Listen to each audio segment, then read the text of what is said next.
The whip cracked through the hot afternoon air like a gunshot. It tore across the widow's back and she collapsed hard into the thick mud of the street. No one moved, not the dozens of wolves watching from their porches. Every eye stayed fixed on the woman lying in the mud. Her only crime in the territory was being married to a man who was no longer alive to defend her. And she couldn't defend herself. She had not been able to shift since he passed. Her wolf had went silent. Again the councilman ordered. His voice was cold, flat, and cruel.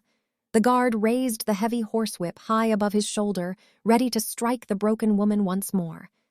Then a commanding, steady voice cut straight through the heavy silence. She owes nothing. Every head in the street snapped toward his voice. The Alpha King came walking down the street. He looked at the councilman with a deadly focus and then down at the widow bleeding in the dirt. He looked to the guard. "You strike her again," the king said, his voice carrying easily across the silent street, "and you'll lose that hand." The entire town held its breath. No one knew why the widow's life mattered, but by sunset they would never forget it. Mary Callahan was 33 years old.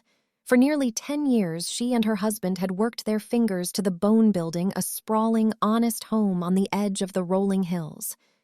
They lived a quiet, peaceful life. Mary was respected by everyone because she was fair and kind. If a neighbor needed food or shelter, Mary was always the first to open her door. But life in the territory can change in a single heartbeat. Just a week ago, her husband fell ill and died unexpectedly. Mary was left completely alone on the massive property. Before she even had time to properly grieve or bury the wolf she loved, her grief was interrupted by a heavy pounding on her front door. It was Braxton Thorne. Thorne was the wealthiest, most powerful councilman in the entire territory. He didn't come to offer condolences. He came with a thick stack of papers and a terrifying demand. Thorne claimed that Mary's late husband had borrowed a massive amount of money to keep the ranch afloat during the bad winter. According to Thorne, the debt was now due immediately upon his passing. "You have 7 days to pay every single coin," Thorne had sneered, standing inside Mary's kitchen with his muddy boots tracking across her clean floor. "If you don't have the gold by Friday noon, this house and land belong to me." Mary stared at him in complete shock. Her husband had never borrowed money from anyone. He hated debt like he hated liars. When Thorne left, Mary picked up the debt papers and looked closely at them. Her stomach dropped. The handwriting looked rushed and clumsy. The signature at the bottom did not even look like her husband's smooth, careful hand. It was a sloppy copy. Panic set in, but Mary knew she had to fight. She packed and began the trek to the castle, believing that justice still meant something. Her first stop was the bank. The local banker, a nervous man who jumped at every loud noise, barely looked at the papers she handed him. He shook his head and slid them back across the wooden counter. "I'm sorry, Mary," the banker muttered, refusing to meet her eyes. "Mr. Thorne says the debt is legal. There is nothing I can do for you."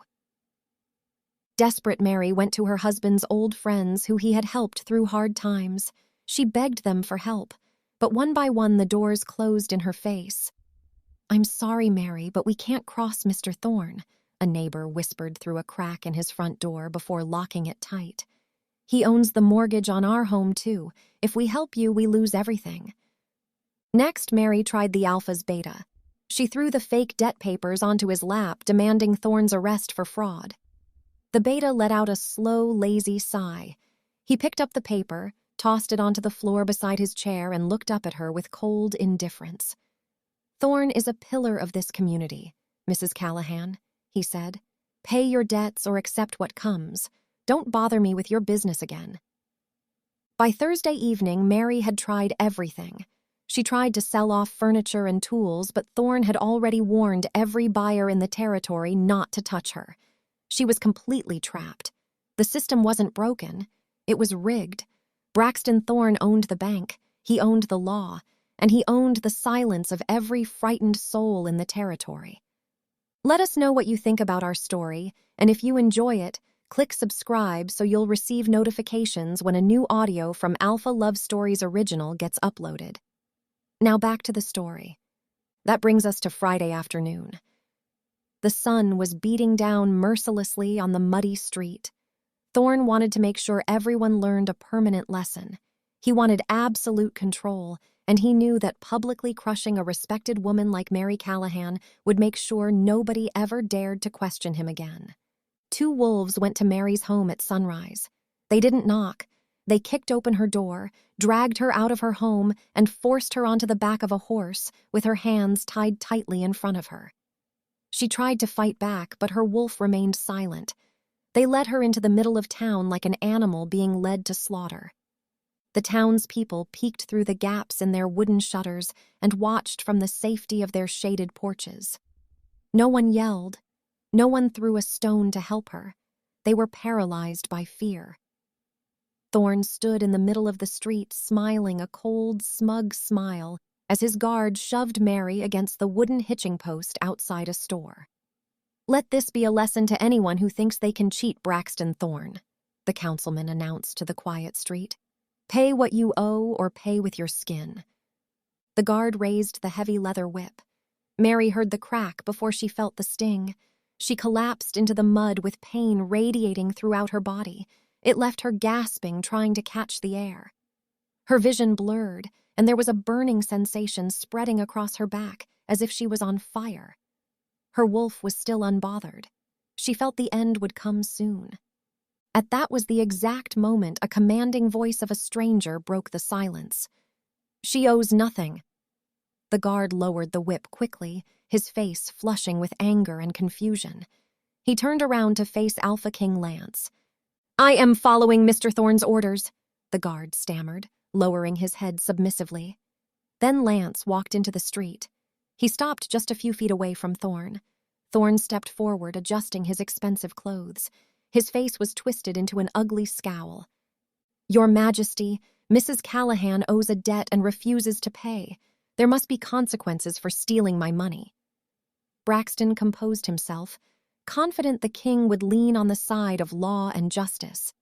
The king stared at Thorne. He slowly extended his fangs. His voice was low, so only Braxton could hear.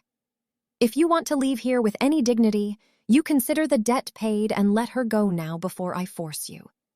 Braxton looked at him wide-eyed and flushed with anger. He whispered low, "With all due respect, Your Majesty, how can only one strike be punishment for such thievery? We must make an example of her. Anything else would make the kingdom look weak. We wouldn't want rivals thinking our king is weak, do we?" "This is not up for debate, Thorne. Release her now," the king commanded loudly. Before Thorne could say anything else, the Alpha King stepped past the guard, extended his claw, and in one motion sliced through the ropes binding Mary's wrists. She looked up at the Alpha King with wide, disbelieving eyes. "Take her to the healers," he told another guard who was watching from the shadows. "Keep her safe." Thorne's face turned bright red with rage. No, she must face the consequences. This is not acceptable. The king has gone mad over some lowly widow. He motioned to his wolves standing near. "As High Councilman of the Red Hollow Territory, I, Braxton Thorne, declare the king unfit for upholding the law our ancestors set in place. Guards, seize him." Alpha King Lance moved like lightning. Before the first man could not even shift, the king grabbed him by the throat and threw him. The man yelped and curled into a fetal position. The other 3 men froze instantly. They looked at their fallen partner, then up at the king who looked at them, daring them to step forward. The entire street was dead silent. Not a single person breathed. "Submit to your king," he commanded. One by one, the guards dropped to their knees and turned their heads to the side, exposing their necks to the king. The king turned his cold gaze back to Braxton Thorne, who was now trembling with fear, all of his arrogance completely gone. The king called to his beta. Beta Richard joined the king's side and pulled out a folded piece of paper. It was a debt ledger. "Richard, explain why Mary is innocent," the king said loudly enough for the whole town to hear.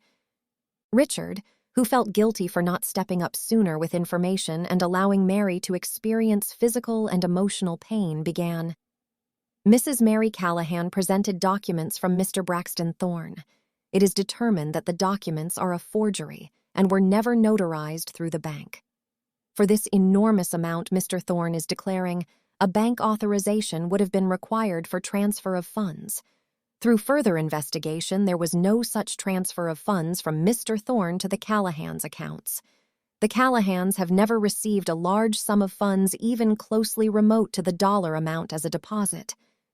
Whispers and gasps rippled through the porches. People started looking at each other with sudden realization and deep shame. They had let this monster steal from their neighbors because they were too scared to speak up. "It's all a lie," Braxton said, looking around at the crowd. "They are being deceived by this woman," King Lance commanded. "We are done. Guards, seize him. Take him to the dungeons. I don't want to see his face again. He is charged with high treason and fraud. He is stripped of his title. All outstanding debts to him are now void." Thorne screamed a high-pitched squeal and began to run, but the guards quickly grabbed him. King Lance walked away to check on Mary. Mary lay on her side in the healer's room, unable to lay on her back. The sting had subsided, but a deep, burning throbbing persisted. She was still in shock about the Alpha King stepping in to stop the torture. Why would he get involved? Sure, she used to be respected in the community, but now without her husband, no one cares. As she ponders the idea, she falls into a deep sleep. When Mary awakens, it is hard and immediate. The memory of the pain jolts her awake, and her body instinctively tries to jump out of bed. "Stay," a dominant voice commanded. "You must rest. It is over. Your debts are no more. No one shall touch you again. No one shall dismiss you again." Mary thought she was still dreaming. She looked at the Alpha King sitting in a chair beside her with a tired expression, as if he had been waiting days for her to awaken. "Why did you stop it? Why did you not allow him to punish me?" she asked. "Because the punishment was cruel. It is not how the royal kingdom should treat people, especially widowers. I apologize that my beta did not act in resolving the matter more timely." She looked at the king in disbelief. He was apologizing to her as if she mattered when no one else stepped in to help her. The nightmare was actually over. "Mrs. Callahan, you will stay in the castle until the healers determine you are whole again. However long it takes, no one will speak down to you. As for Councilman Thorne, he is banished to the dungeons for treason and fraud for how he's treated you and others. If you have any requests, please let the healers know, and I will take care of it." Alpha Lance gently places his hand on hers as he gets up to leave. Mary gasps from the electricity that shoots through the touch. The king's eyes go wide. You felt that. It was more of a statement rather than a question. "Yes, I did. I think my wolf just woke up," Mary says with a wide-eyed expression. "What happened?" "It's the mate bond," Lance says slowly. "And I must confess, my wolf forced me to go down to the streets yesterday afternoon to find you. But I do know that now is not the time for this. My wolf shall wait. It has waited a long time and can continue until you're healed and ready." Mary's mind was swirling. So much has happened in the past couple of weeks. How can she lose her husband and so soon be bonded to another mate? "I'm not sure I can do this," Mary says weakly. "I understand. You continue to heal. Take your time. We can discuss this at a later time." King Lance left the room. Mary was settling in at the castle.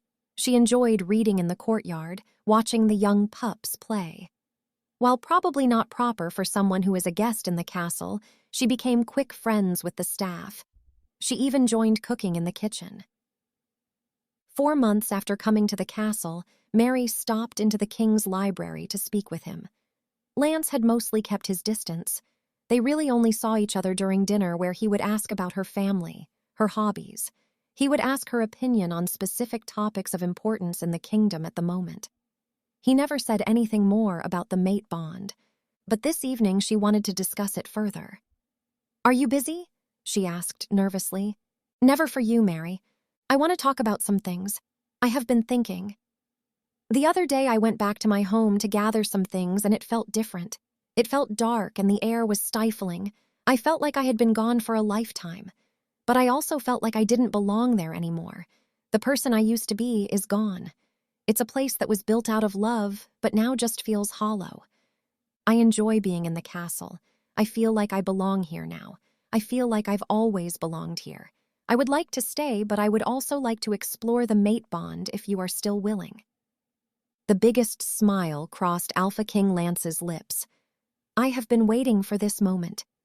It has been difficult to constrain myself from you, but I wanted to give you time to heal and adjust. I also wanted you to choose it, not because the moon goddess chose it, but because you choose it." Mary laughed with a sound of joy. She was filled with happiness. "It might be hard at first," she said. "Well, I can say it will definitely be hard, but I do want to work on it." "That's all that matters," he says, as he stands and walks around his desk to her. He kneels on one knee and grabs her hand. The electricity shoots through them again, but this time Mary giggles from the feeling. "We can go as slow as you need to, and I will do anything you need of me. Just say the word and it is done. I am forever yours and you are forever mine." At that moment, Mary felt like she was in a fairy tale.